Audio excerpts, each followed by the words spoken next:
दास जी बताते हैं अगले दोहे में, कबीर घास न निंदिए जो पाऊं तन गोय, उड़ पड़े जब आंख में खरी दुबेली गोय। यानी लोग कहते हैं ना कि हम बहुत बड़े आदमी हैं, हम बहुत राजा हैं, बहुत पैसा है मेरे पास, बहुत ताकत है और मैं किसी को भी दबा सकता हूँ। लेकिन कबीरदास जी के कहने का मतलब है कि एक बहुत छोटी सी चीज है घास। क्या है? घास। वो घास हमेशा कहाँ रहती है? हमारे पैरों के नीचे।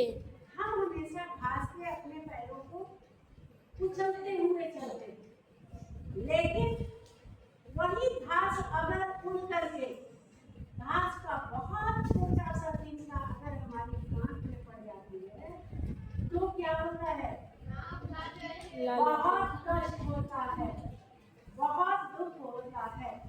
तो उनके कहने का अभिप्राय है कि छोटे से छोटे व्यक्ति को भी छोटा मत समझिए। छोटा भी अगर आपके पीछे पड़ जाएगा तो क्या होगा? छोटा भी आपको बहुत कष्ट देगा। इसलिए कभी ऐसा मत कहिए कि वो व्यक्ति छोटा है या वो व्यक्ति बड़ा है। छोटे और बड़े का मूल्यांकन मत करिए। हर व्यक्ति बराबर है। हर व्यक्ति के शरीर में ईश्वर का अंश है। मैं लगातार आपको पढ़ाते हुए बताती रहती हूँ कि हमारे शरीर में क्या है? ईश्वर का अंश है। चाहे वो चींटी हो, चाहे वो चूचा हो, चाहे वो मधुमक्खी हो, चाहे वो कुत्ता हो या बिल्ली, जो भी चल बोल सुन और समझ रहा है उसके अंदर में ईश्वर का अंश है। ईश्वर का अंश, आप ईश्वर को अलग अलग नामों से जानते हैं,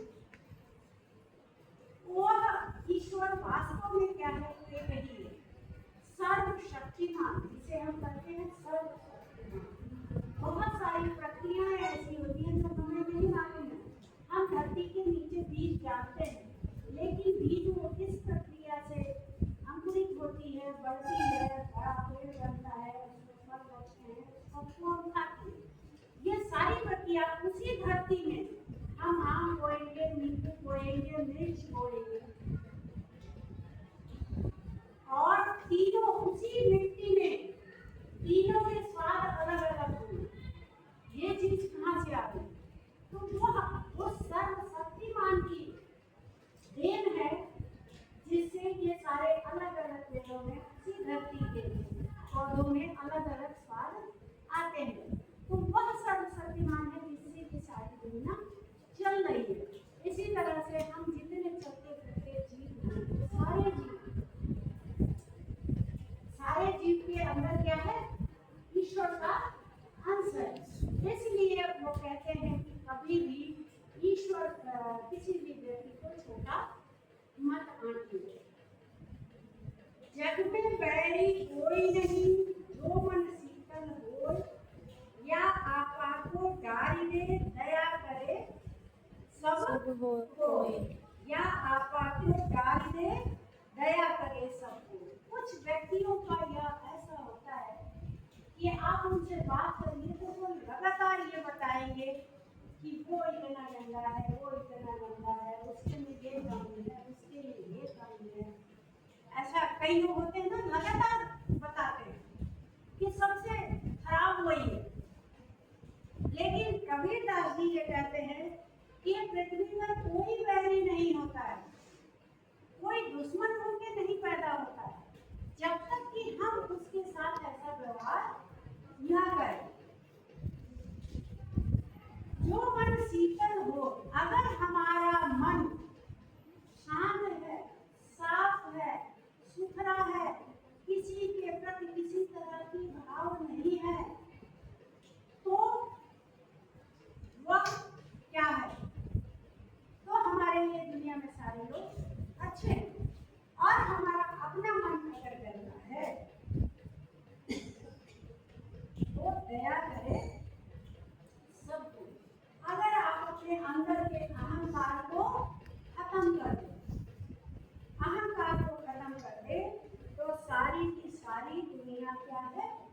अच्छी है, सारे लोग अच्छे हैं।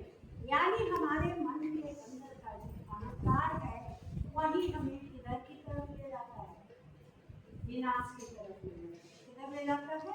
विनाश। विनाश की तरफ ले जाता है। तो हमें कभी भी क्या नहीं करना चाहिए? अहंकार। क्या नहीं करना चाहिए? अहंकार। अहंकार। अहंकार से किसका विनाश हुआ था? रावण। रावण का। रावण बहुत विद्वान व्यक्ति था, बहुत ज्ञानी था। रावण ने एक बहुत बड़ा ग्रंथ लिखा है, रावण संहिता। वो ज्योतिष का बहुत बड़ा पंडित था। वो उसका अभी भी उसको ज्योतिषाचार्य लोग पढ़ते हैं, लेकिन उसके अंदर अंदर ज्ञान का अहंकार हो गया। अहंकार हो गया था। क्या अहंकार हो गया था? कि धन के देवता कुबेर उसके घर में बसे हुए हैं, वायु के देवता पवन उसके घर में झाड़ू लगा रहे हैं, यानी जितने देवता हैं वो सारे उसके बस में हैं। तो हमारा तो कोई कुछ बिगाड़ ही नहीं सकता। यह भाव उसके मन में आ गया था, जिसके कारण उसका पूरे वंश का नाश हो गया। 1 लाख पूर्व 1.25 लाख नाती रावण घर दिया न बाती। दिया और बाती का मतलब क्या होता है? दिया जिसके जलाना। घर में लोग नहीं होते हैं उसके घर में लाइट नहीं होती। नहीं जलती, दिया नहीं जलता। उनके समय में दिया और लैंप और लाइटें जलता था, बिजली नहीं होती थी। वो कहे जिसके 1 लाख पुत्र थे, 1 लाख पुत्रों के 1.25 लाख नाती थे, उस रावण का ऐसा विनाश हुआ कि उसके घर में दीपक जलाने वाला भी नहीं बचा। इसलिए हमें जीवन में क्या नहीं करना चाहिए? अहंकार नहीं।